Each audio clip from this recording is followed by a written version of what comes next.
지금은 회개하며 기도할 때 이런 제목으로 함께 하나님 말씀을 나눕니다. 로마 제국이 역사상 가장 크고 위대한 제국을 이루었습니다. 그래서 모든 길은 로마로 통한다 할 정도로 로마 제국은 영원히 지지 않는 태양처럼 빛났습니다.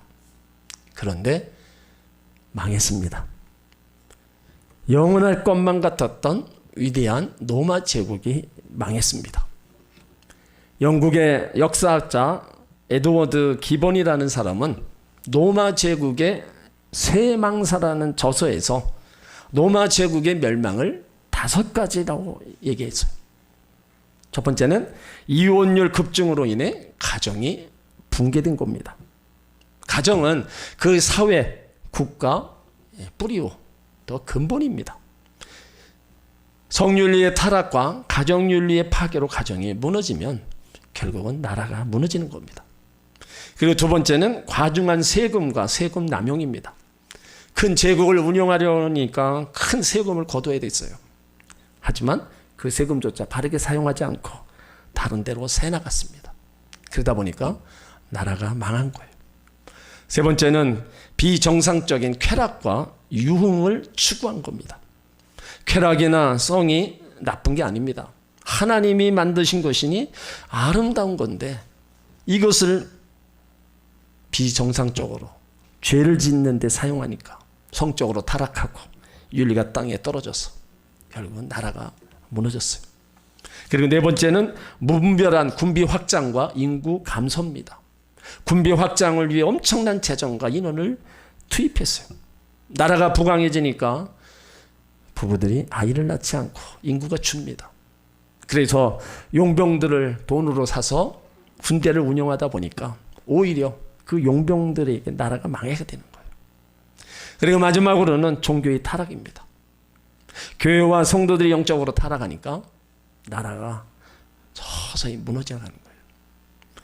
역사는 바퀴처럼 돌고 돌아서 반복된다 그랬어요. 지금 우리가 바로 이런 위기를 겪고 있다는 겁니다. 사람들이 경제가 어렵다, 정치가 어렵다, 윤리와 도덕이 땅에 떨어졌다 다 말하고 있어요. 로마 제국의 멸망의 그 원인을 종합해보면 우리나라가 현재 위기라고 생각하는 그 3가지가 그 안에 들어있어요. 그 첫 번째가 경제적 위기죠. 코로나 장기화로 인해서 세계 경기, 국내 경기가 침체됩니다.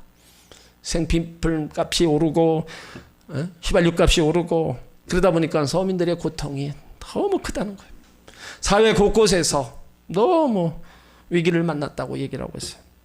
사업장들이 문을 닫고 소상공인들이 더 줄줄이 폐업하는 이런 상황이 지금 벌어지고 있습니다. 그리고 정치적 위기라는 거예요. 나라가 어려운데 정치인들은 나라를 살리고 경제를 살릴 생각보다 당리당략을 더 따지고 자신들의 사욕에 눈이 멀어 있어요. 모두가 대통령이 되겠다고 너도나도 다 나오는 이러한 현실입니다. 나라를 생각하고 또 나라를 위해서 현명한 또 능력 있는 그 지도를 해나갈 지도자가 정말로 아쉬운 때예요. 세 번째는 윤리적 도덕의 위기라는 겁니다. 도덕이나 윤리를 따지는 사람은 고리타분한 사람처럼 취급받는 시대예요. 성윤리 타락으로 더 타락하고 가정의 윤리는 무너질 대로 무너지고 사회의 그 권위와 질서가 무너지는 바로 비극적인 상황이 벌어지고 있다는 거예요. 이러한 경제와 정치, 윤리를 이유로 꼽는다면 로마 제국의 멸망의 그 원인과 크게 다를 바가 없다는 겁니다. 그래서 지금 이 시대가 위기라는 거예요. 그러나 이 시대의 가장 큰 문제는 바로 영적 위기라는 겁니다. 이것은 꼭 한국 교회의 위기이기도 한다는 거예요. 로마 제국의 멸망 그 5가지 이유 중에서 마지막에 종교의 타락이었습니다. 종교라는 말 속에는 당시 로마 교회의 모든 종교를 포함하고 있지만 가장 큰 종교 위기는 당시 로마의 국교였던 기독교에서 시작된 겁니다. 우리나라도 지금 크나큰 영적 위기를 맞고 있어요. 물론 불교나 천주교 다른 종교도 문제가 있겠지만 영적 위기라고 하는 것은 바로 서야 할 기독교의 교회가 바로 교회로서의 구실을 못하고 있다는 겁니다.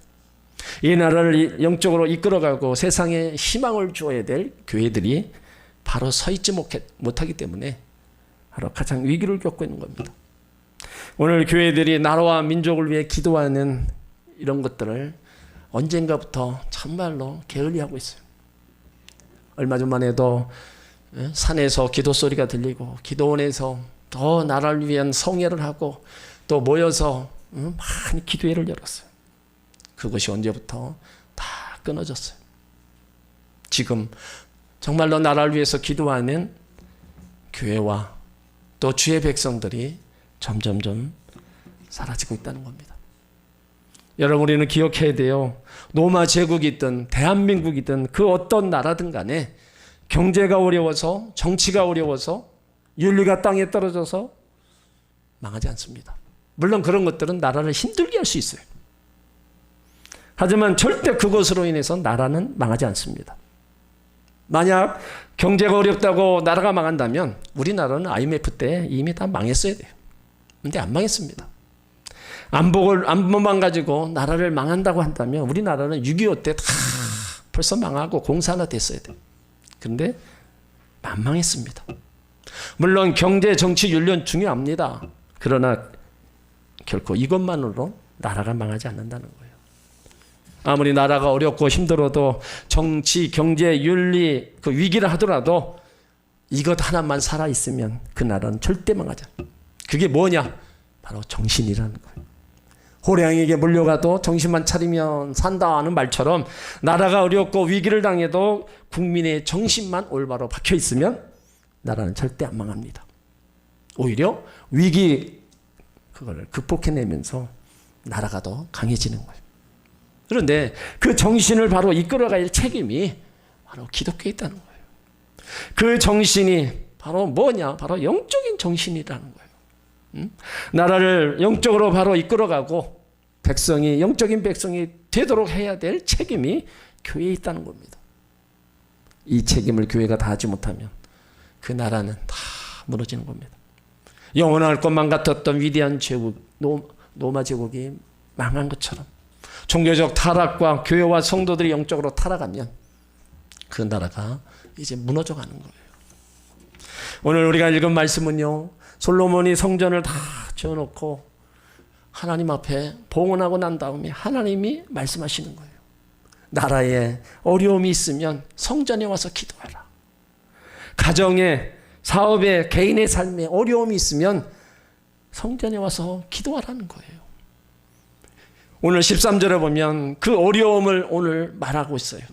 혹 내가 하늘을 닫고 비를 내리지 아니하거나, 혹 메뚜기 토산을 먹게 하거나, 혹 연병 전염병으로 내 백성 가운데 유행하게 할 때, 여러분 여기 나오는 거 보세요. 하늘을 닫고 비를 내리지 않는다. 어떻게 되겠어요?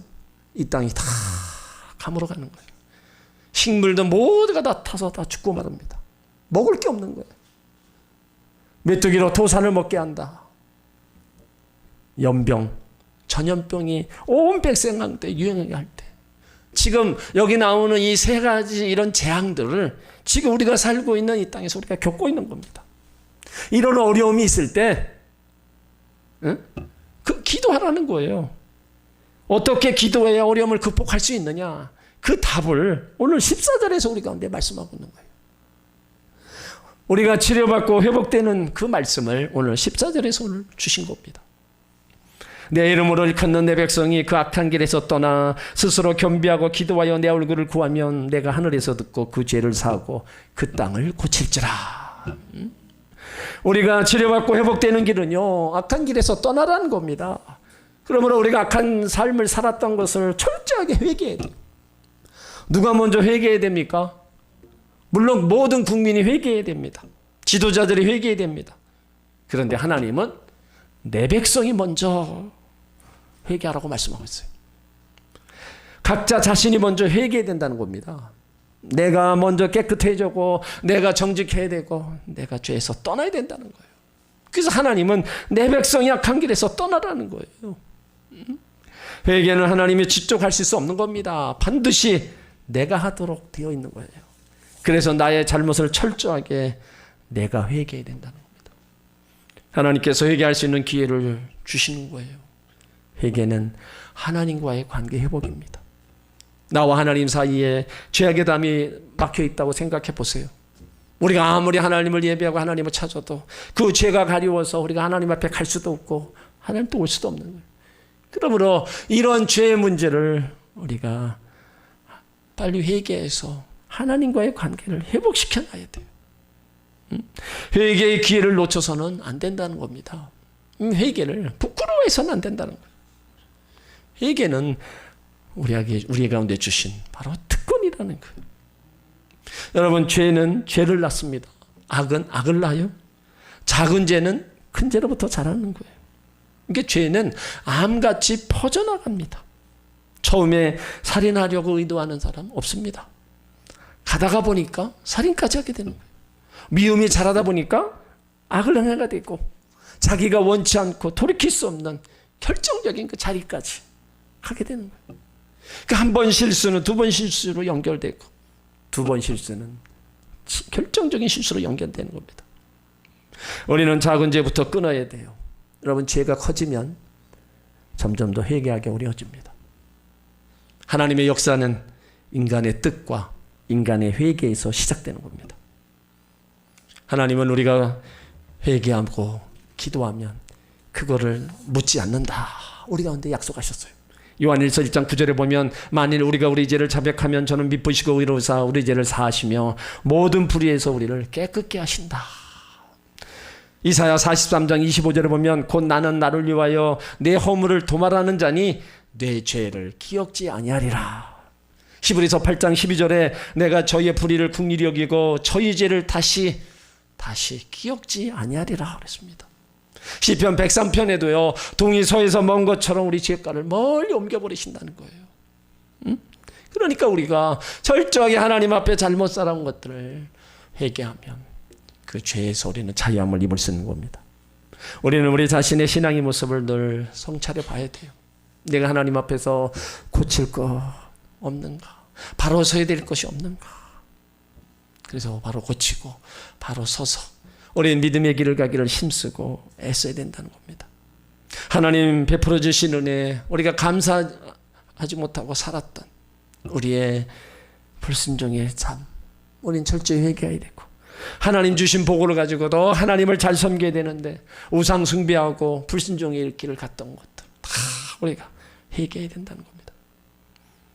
하나님의 진노를 돌이키게 할 수 있는 것은요 회개뿐입니다. 그러므로 하나님 앞에 회개하고 악한 길을 떠나 살 때 하나님은 치료하시고 회복시켜 줄 줄 믿습니다. 그래서 치료와 회복을 원한다면 악한 길에서 떠나라는 겁니다. 그리고 두 번째, 스스로 겸비하라 말씀하고 있어요. 여기 겸비한 마음은요 자기 죄를 깨닫고 진정으로 회개하는 것을 의미해요. 그러니까 겸비한 기도, 순수하고 간절한 기도입니다. 하나님의 자녀들은요 하나님 앞 사람 앞에서 겸손해야 된다는 거예요. 겸손할 때 하나님이 회복시켜 주시고 또 고쳐주시고 은혜를 베풀어 주시는 겁니다.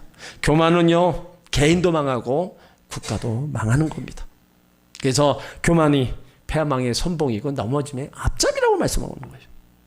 이 교만은 하나님의 은혜를 받는데 최고의 걸림돌입니다. 그래서 하나님은 이 교만한 자를 제일 싫어하시고 그 교만한 자를 그냥 내버려 두신 적이 없다는 거예요. 교만의 순간부터 하나님의 손길이 서서히 떠나갔다는 겁니다. 그래서 교만은 영적인 암이라는 거예요. 아무리 건강한 사람이라도 몸속에 암세포가 자라고 있으면 다 건강을 잃어버립니다. 이와 같이 교만도 우리의 영적인 암이 되어서 우리의 정신을 파괴하고 마음을 부패하게 만들고 타락하게 만들어가는 거예요. 그러니까 절대로 우리는 하나님과 사람 앞에 교만해서는 안 됩니다. 겸손에 대해서 톨스토이는 이렇게 얘기했어요. 겸손한 사람보다 힘이 강한 사람은 없다. 겸손한 사람은 자기 자신을 떠나서 힘과 함께 하는 사람이다. 하나님은 겸손한 사람과 함께 하신다는 거예요. 그러므로 우리가 평상시에 삶 속에 겸손으로 살고 하나님의 은혜를 구하며 또 하나님을 찾고 찾을 때 하나님 치료하시고 회복시키시고 은혜를 베풀어 주시는 겁니다. 그 다음에 또 하나님의 얼굴을 구하며 기도하는 것이 이제 회복되는 길이라고 말씀하고 있어요. 여기 하나님의 얼굴을 구한다는 건요, 하나님 앞에서 사는 신앙을 얘기합니다. 구약의 요셉을 보면 아무도 없는 곳에서 늘 하나님을 의식하며 정직하게 살았어요. 사람은 안 본다 할지라도 하나님은 보고 계신다는 그 의식으로다가 항상 모든 부분에 있어서 정직하게 살았다는 겁니다. 마찬가지입니다. 우리 성도들 중에도요, 하나님의 얼굴을 구하는 것보다 사람을 의식하고 사람의 얼굴을 구하는 성도들이 많습니다.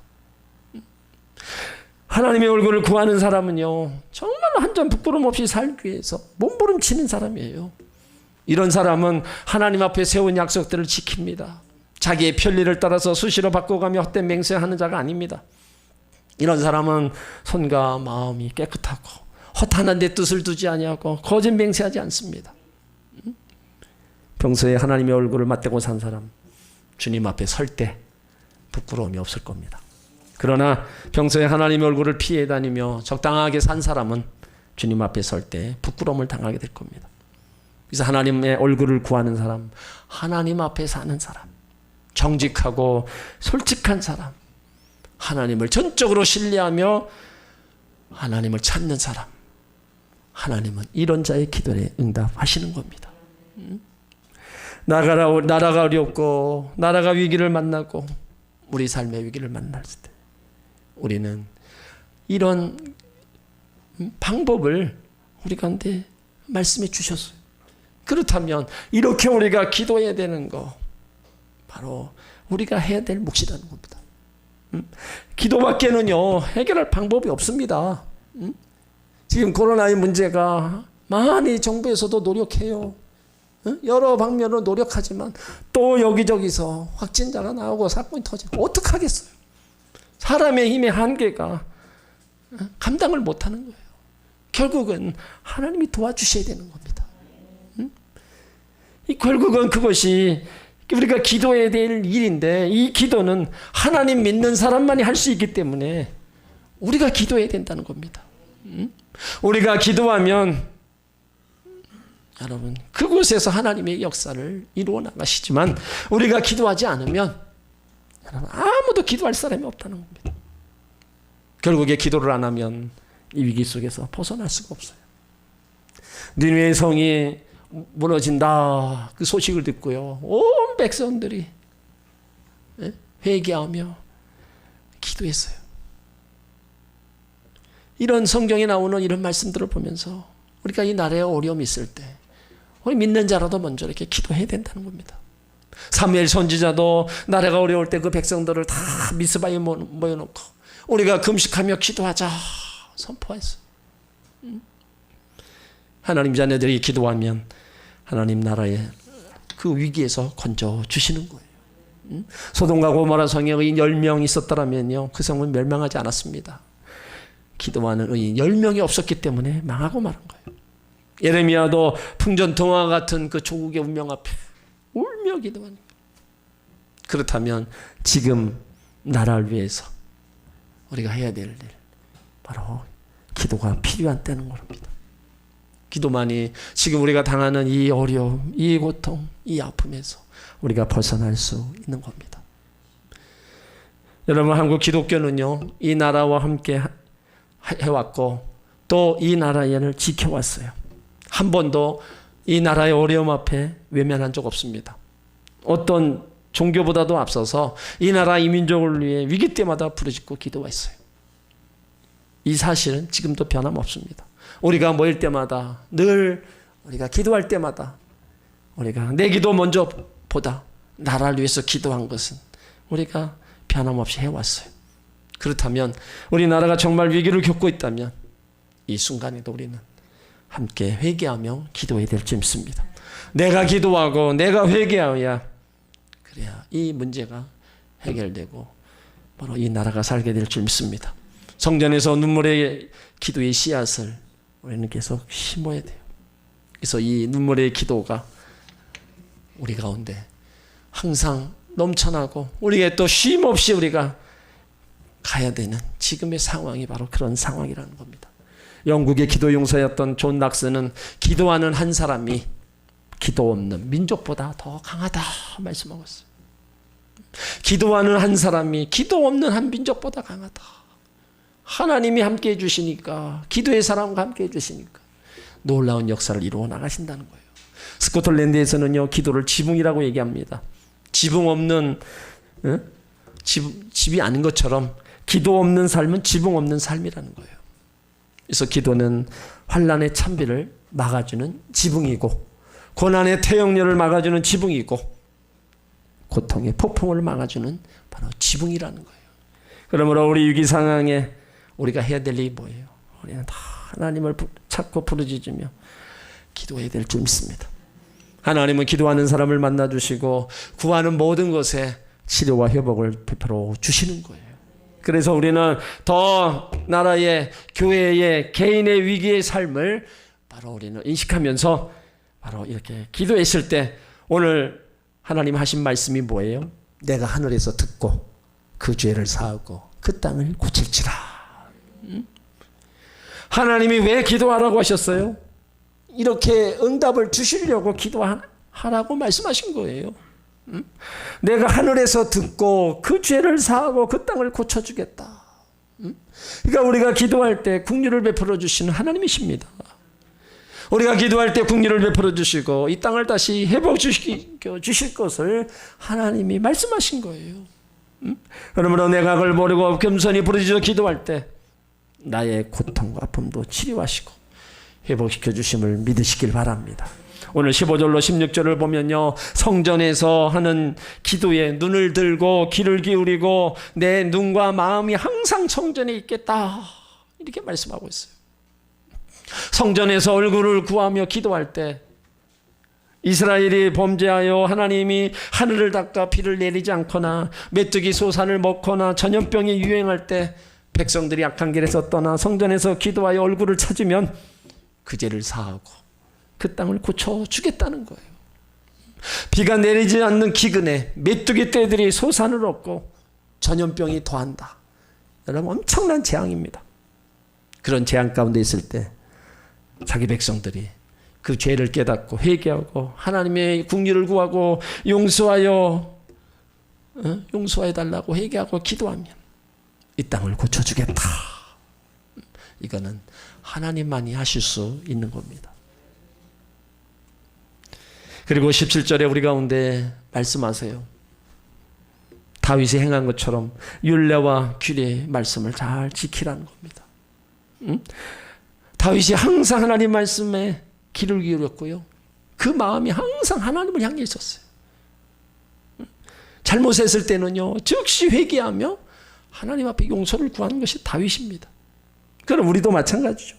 우리가 하나님 말씀대로 살기를 힘쓰고 잘못했을 때는 철저하게 회개하고 우리 마음이 항상 하나님 앞에 있어야 된다는 겁니다. 모든 상황 속에서 내 마음이 세상으로 나가 있지 말고 내 마음이 온전히 주님을 향해 있어야 된다는 거예요. 만일 그렇게 하지 않으면 오늘 19절로 20절에 보세요. 내가 만일 돌이켜 다른 신을 섬기며 계명을 버리고 다른 신들을 섬기며 하나님 주신 땅에서 뿌리를 뽑아내고 성전을 버리고 다른 민족들에게 속담거리와 이야기거리가 되게 하겠다는 겁니다. 당시 가나안 민족들이 섬기는 우상들은요, 바알과 아세라상이 있었어요. 이런 우상을 섬기면 이스라엘을 이방 민족들에게 붙여서 성전이 파괴되게 하고 사로잡혀 가게 하고 속담거리가 되게 한다는 거예요. 이방인들에게. 하나님은 그동안 이스라엘을 택해서 큰 성전을 짓게 했습니다. 근데 그런 모습을 본 이방인들은요, 하나님을 위대한 신으로 이스라엘 백성들을 대단한 민족으로 생각했어요.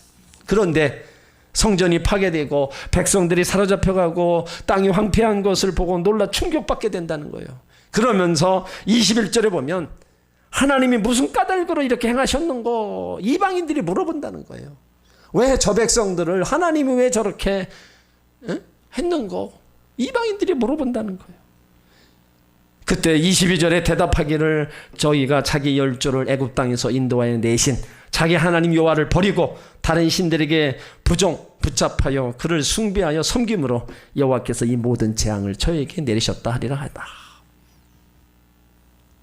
그 원인이 여기에 재앙받은 원인, 그것을 말씀한 겁니다. 여러분, 실제로 솔로몬 왕 말기에 우상 숭배에서 나라가 둘로 나눠집니다.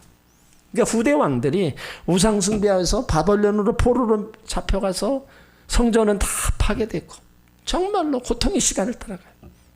그러니까 결국에는 종교적 타락으로 인해서 나라가 망한 거예요. 그렇게 큰 제국도 여러분 결국은 하나님이 버리시면 그냥 망하는 거예요.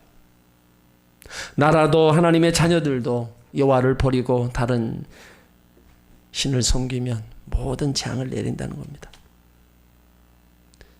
하나님은 성전에서 기도하면 그것을 들으시고 응답하시는 분이에요. 그런데 어디까지나 하나님 말씀을 순종할 때입니다. 그 말씀을 불순종할 때는 오히려 징계하시겠다는 겁니다. 하나님 말씀대로 살 때는 긍휼과 은혜와 복이 임합니다. 하지만 말씀을 떠날 때는 징계하신다는 거예요. 그래서 성도는요, 매 순간 말씀에 살려고 노력해야 됩니다. 하나님 아닌 다른 대상을 의지하거나 그를 쫓아 살지 말아야 됩니다. 그래서 어떤 상황에서도 하나님을 사랑하며 잘 섬겨야 돼요. 그리할 때 때를 따라 주시는 하나님 은혜 속에 살아갈 수 있는 겁니다. 여러 가지 어려움이 있고 고통이 있고 아픔이 있다 할지라도 하나님은 그래도 그 백성을 돌아보시는 겁니다. 여러분, 모두가 어렵다고 해도요, 여러분, 이 어려운 가운데 잘 되는 사람 많습니다. 주의 백성 가운데 정말 하나님 은혜 속에 더 성장해 나가는 들 많아요. 왜 그래요? 하나님 은혜가 임하고 하나님 도와주시니까. 모두가 죽겠다고 소리 질러도 그렇게 하나님 높여주시고 부하게 만들어 주시는 거예요. 그러니까 우리가 평상시에 하나님을 우리가 어떻게 섬겨야 돼요? 어느 때는 하나님 그래서 잘 섬겨야 되고 하나님 편에 있어야 된다는 겁니다. 여러분, 지금 우리 모두 다 하나님께로 돌아가야 될 때입니다. 우리 그리스도인이 먼저, 교회가 먼저 변화되어야 되고 근본적으로 거듭나야 될 때인다는 거예요. 붙들고 있는 땅의 가치관, 썩은 새끼줄 같은 거 다 내려놓아야 됩니다. 철저하게 회개하고 돌아와야 돼요. 그래야 하나님이 우리를 살리십니다. 하나님은 진정한 회개와 간구의 길을 기울이셔요. 그래서 진정한 회개 없이는 하나님의 도움이 없습니다. 진정한 회개가 없다면 하나님의 진노는 계속될 것이고 하나님이 주시는 회복은 누리지 못하는 겁니다. 회복이란 회개 뒤에 오는 하나님의 은혜입니다. 우리가 이 땅에서 하나님의 진노를 돌이키게 할 수 있는 거는요, 다른 거 없습니다. 회개밖에 없어요. 하나님을 움직이는 힘은 바로 회개와 기도입니다. 우리는 나라와 교회, 개인의 그 삶에 위기의식을 가지고 철저하게 우리가 회개하며 기도해야 된다는 겁니다. 먼저 악한 길에서 떠나야 돼요. 죄악의 길에서 떠나야 됩니다. 더 겸손해야 돼요. 모든 것이 나 때문이라고, 내 잘못이라고 시인하고 회개해야 된다는 겁니다. 이렇게 하나님의 얼굴을 구하고 기도할 때 하늘에서 듣고 그 죄를 사하고 그 땅을 고치시는 회복의 역사를 이루어 나가신다는 겁니다. 지금 위기 상황 앞에 있는 이 일들, 우리는 죄를 회개하고 부르짖어 기도하면 하나님의 은혜는 이 나라에 다시 임하여서 위기에서 건져주실 줄 믿습니다. 교회의 죄를 회개하고 기도할 때 하나님의 은혜는 다시 교회에 임하게 될 줄 믿습니다. 우리 개인이 죄를 회개하고 기도할 때 하나님이 그 은혜를 다시 한번 우리 가운데 베풀어 주실 줄 믿습니다. 악을 버리고 겸손히 부르짖어 기도하는 성도 여러분에게 가난과 질병과 저주와 고통을 물러가고 치료하시고 회복시키시는 주의 은혜가 넘치게 임하게 될 줄 믿습니다. 우리는 그 하나님이 계시기에 더 우리가 소망을 갖고 우리는 희망을 가지고 오늘도 우리가 회개하며 기도했을 때 회복해 주신다는 그런 말씀을 가지고 우리가 다시 한번 찾을 수 있는 거예요. 그 하나님은 지금도 우리의 회개와 기도 소리를 듣기를 원하고 계십니다. 그 하나님 앞에 다시 한번 나의 모든 잘못을 내려놓고 주님을 찾으시기 바랍니다. 오늘 주님이 주신 참된 위로와 다운 회복의 역사가 임하게 될 줄 믿습니다.